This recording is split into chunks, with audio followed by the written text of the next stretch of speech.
Bismillahirrahmanirrahim. Assalamualaikum warahmatullahi wabarakatuh. Teman-teman energi semua, dimanapun berada, salam energi, salam sehat. Teman-teman semua, di dalam menjelang Ramadan ini tentunya kita harus semakin yakin bahwa tubuh kita akan jauh lebih kuat menghadapi wabah ini. Doa kita akan lebih diijabah, kemampuan tubuh kita dalam mencetak imunitas akan lebih baik. Keteraturan makan di bulan puasa, keteraturan makan di bulan Ramadan, doa tengah malam, kemudian ritme puasa itu akan membangun tubuh kita menjadi lebih kuat, menjadi lebih imun, menjadi lebih mampu menangkal virus COVID-19.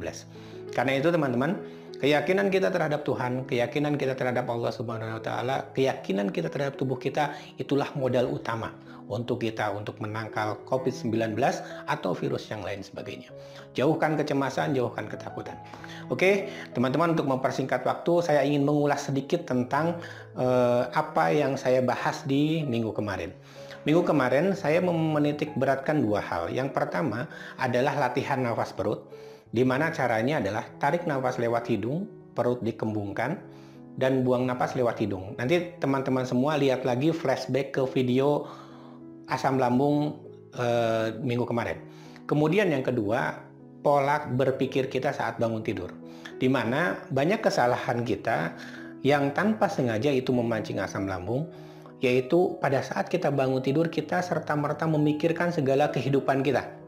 Kita memikirkan utang piutang, kita memikirkan pekerjaan, kita memikirkan masakan, kita memikirkan anak-anak belum siap sekolah, kita memikirkan segala sesuatu, sehingga pada saat kita bangun tidur kita tidak refresh.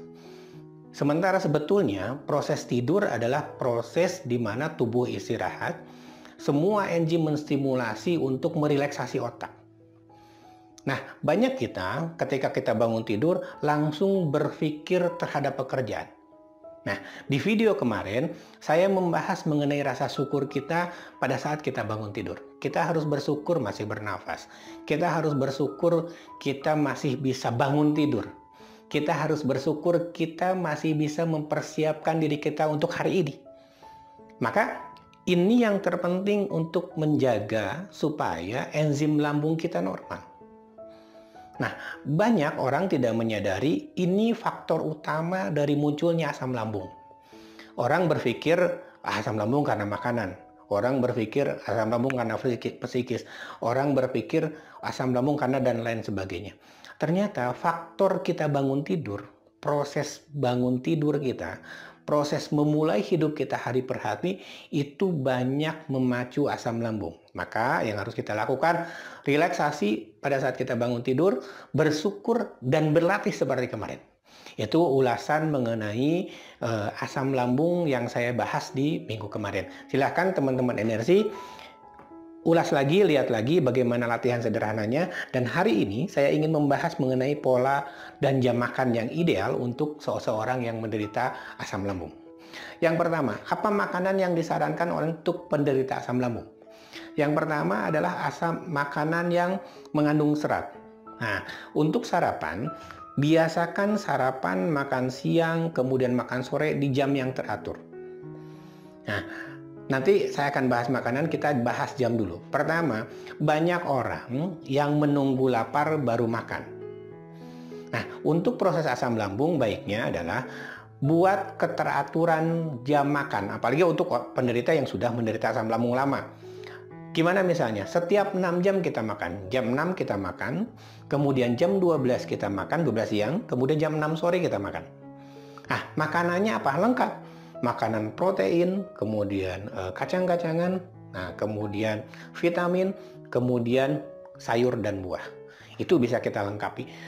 Kan nanti gemuk? Tidak. Ketika tubuh terstimulasi dengan makanan yang teratur, makanan yang seimbang, dengan waktu yang teratur, maka dia akan membangun sistem sekresi yang unik.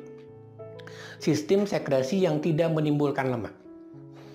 Nah, sehingga tubuh mampu membuang lemak itu sendiri dalam kondisi yang baik dan sisa makannya terserap menjadi energi. Yang kedua, ada rentang waktu di makan berat itu dari jam 6, 12, kemudian jam 6 sore itu, yaitu rentang waktu ngemil. Nah, kalau mungkin teman-teman yang muslim ini sangat mudah. Anggaplah jam 6 itu waktu subuh, jam 12 itu waktu zuhur, kemudian jam 6 sore itu adalah waktu maghrib. Maka waktu-waktu itu adalah waktu-waktu pengaturan pola makan. Sarapan, makan siang, kemudian makan sore. Di sela-selanya, jam 9 kita ngemil buah, sayur, atau putih telur. Kemudian makanan seperti agar-agar yang rendah gula.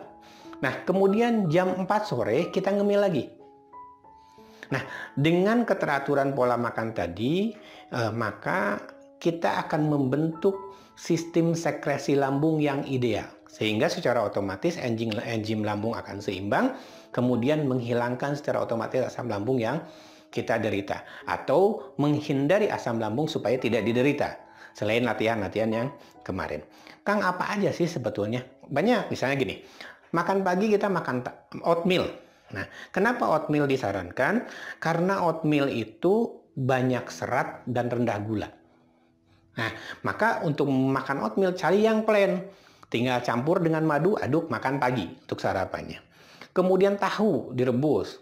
Nah, kemudian putih telur dan lain sebagainya. Kemudian untuk makan siang, misalnya apa? Makan siang kita bisa ngambil sarapan selain oatmeal bisa juga roti gandum. Kenapa roti gandum itu disarankan? Karena roti gandum itu sedikit mengandung ragi. Karena orang-orang yang punya asam lambung harus dikurangi kandungan ragi karena ragi itu memancing asam di lambung. Nah, tapi juga bisa di-mix, misalnya oatmeal dengan roti sekaligus. Supaya misalnya gini, saya aktivitasnya padat, energi harus tinggi. Maka saya harus membuat sarapan saya sehat. Tetapi saya tidak mau gemuk, tidak mau terpancing asam lambung karena terlalu banyak makan. Maka saya bisa bikin oatmeal, kemudian merebus telur. Kemudian sayur, brokoli, wortel, dan lain sebagainya dijadikan sebagai sarapan. Kemudian di makan siang, kita makan siang yang lebih lengkap. Misalnya daging. Nah, daging dengan sayur, terus dengan kecap, dengan segala macam. Nah, kecap sebagai pengganti protein dari kacang-kacangan. Nah, ini sudah sangat lengkap. Kemudian di jam 9-nya kita ambil buah. Buahnya yang disarankan adalah buah yang tidak bergetah dan tidak asam. Contohnya apa? Alpukat. Contohnya apalagi pir, contohnya apalagi apel.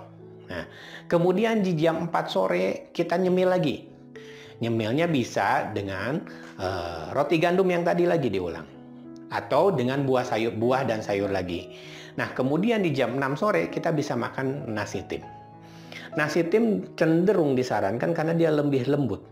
Nah, dengan kecenderungan lebih lembut itu, maka kita akan sangat mudah mencerna. Nah, efek dari pola makan yang teratur tadi akan menghasilkan efek keteraturan sistem saluran cerna. Selain saluran cerna lebih teratur, lebih baik, lebih mampu mendetoksifikasi tubuh secara otomatis, maka kita akan buang air lebih lancar, kemudian terhindar dari naiknya asam lambung ke arah tenggorokan atau yang disebut dengan GERD. Nah, ini contoh-contoh simpel dari pola makan, dari cara bersikap. Kemudian jangan lupa air putih. Air putih disarankan sehari 1,5 liter atau 8 gelas sehari. 1 gelas pagi, 1 gelas siang, 1 gelas sore. Di pertengahannya 1 gelas. Sudah 6 gelas. Nah, teman-teman sekalian, air putih yang baik itu air putih yang mampu menstimulasi dan mampu membantu kerja ginjal dalam mendetoksifikasi makanan. Sehingga dengan keteraturan kita minum air putih, sistem kelenjar dan sistem sekresi di dalam lambung akan lebih lembab. Dengan demikian, feses tidak akan menjadi lebih keras. Ini yang harus saya sampaikan, bahwa asam lambung adalah penyakit yang kompleks, tetapi penyakit yang mudah ditangani. Pertama, cara berlatih nafas perut yang terus-menerus. Yang kedua, pola kita berpikir, seperti di video yang pertama. Yang ketiga adalah pengaturan pola makan. Ada beberapa hal yang harus saya ingatkan, bahwa untuk perempuan biasanya kecenderungan asam lambungnya itu lebih tinggi daripada laki-laki. Kenapa seperti itu? Asam lambung dipengaruhi sekali oleh kondisi psikosomatis.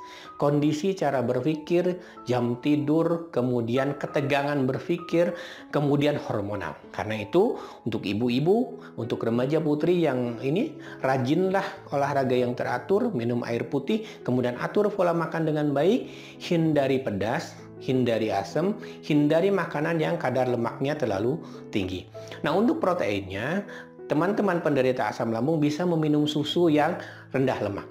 Jadi, susu yang low fat akan jauh lebih bagus daripada susu yang mengandung kadar gula dan fat yang tinggi. Karena semakin tinggi fat, semakin tinggi lemak, semakin sulit untuk lambung mensekresi makanan di dalam lambungnya, dan akan semakin banyak lemak yang tersimpan di dalam lambung sehingga lambung susah untuk melakukan sistem cernanya. Nah, teman-teman, itu tips yang sangat simpel, tips yang bisa membantu teman-teman untuk mengatasi asam lambung.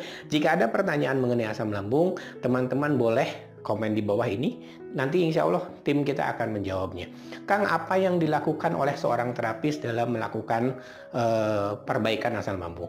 Yang pertama, karena asam lambung menyangkut terhadap hormon dan terhadap psikis, maka biasanya kita akan menstimulasi sistem syarafnya.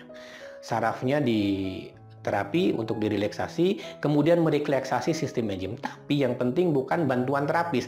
Yang penting adalah kesadaran kita merubah cara pikir, kesadaran kita merubah pola makan. Itu akan membantu kita untuk menyetabilkan asam lambung.